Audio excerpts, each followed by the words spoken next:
Te saludo con gusto. Hoy veremos los elementos de la introducción de un artículo científico. A lo que vamos. En primer lugar, ¿qué es la sección de introducción? Esta sección es aquella donde se presenta el contexto general del artículo, el propósito y la importancia que tiene ese estudio, tanto para los revisores como los lectores. Además, se debe proporcionar la base teórica y conceptual de esa investigación. En general, una introducción tiene los siguientes elementos: contextualización del problema, revisión de la literatura, objetivos e hipótesis, metodología, valor y contribución del estudio y estructura del artículo.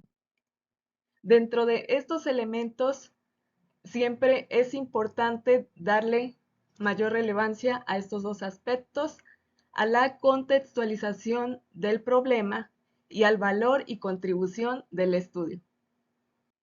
La contextualización del problema es un apartado fundamental porque debemos delimitar en qué nos vamos a enfocar, ya que un constructo pudiera ser relevante en un campo de estudio y en cambio en otro campo de estudio pudiera no serlo, por lo cual es importante indicar qué relevancia tiene en el campo de estudio. Recordemos que ese campo de estudio debe estar relacionado con la revista elegida para publicar ese artículo. Además, es importante señalar cualquier debate, y con debate no hablo solo de criticar, porque con un artículo lo que se hace es ciencia. Me refiero también a comparar lo que existe y lo que falta por realizar en determinado campo de estudio. En la introducción también se puede hacer la revisión de la literatura, aunque dependiendo de la revista, esta información puede estar contenida en la introducción o en una sección independiente. Aquí en esta revisión es donde se hace una revisión o análisis de los hallazgos que existen en ese campo de estudio. Se analizan temas similares y se destacan cuáles son las brechas o áreas de oportunidad a mejorar. Además, se mencionan algunos enfoques o teorías clave que se han utilizado en ese campo de estudio, y es importante que esta revisión sea actual, de preferencia unos 5 años antes de publicar el artículo.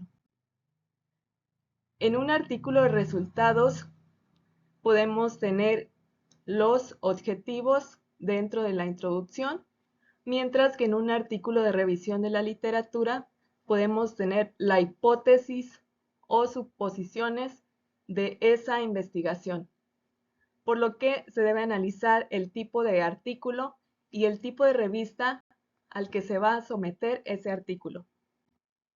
En la metodología debemos proporcionar una descripción breve de los métodos que se llevaron a cabo en ese estudio, y esto debe ser muy breve, ya que recordemos que hay una sección en específico donde se coloca la metodología. Y el corazón o lo más importante de la introducción es indicar el valor y contribución del estudio. Esto va a influir en gran medida en que el artículo sea aceptado o rechazado. He sido revisora en diferentes artículos científicos, y uno de los aspectos por los que rechazo artículos es porque no se indica la contribución ni los objetivos del estudio. En la introducción debe estar indicado explícitamente cuál es la contribución, y así los lectores y los revisores van a saber por qué se debe leer ese artículo, por qué es necesario conocer esos hallazgos. Y es importante resaltar muy bien esa contribución, porque aquí es donde se va a enamorar el lector, y si no, los va a cambiar por otro artículo. Por último, pero no menos importante, es indicar cuál es la estructura siguiente del artículo, es decir, se señala cuáles son las siguientes secciones. Aquí les muestro un ejemplo de uno de mis artículos que se menciona: el resto de este trabajo se organiza de la siguiente manera, y se enlistan cada una de las secciones y el contenido que presenta. Hoy hemos visto los elementos de la sección Introducción. Si tienes alguna inquietud sobre la que te gustaría que resolviera en un próximo video, te invito a llenar el formulario de la descripción y a seguirme en mis redes sociales.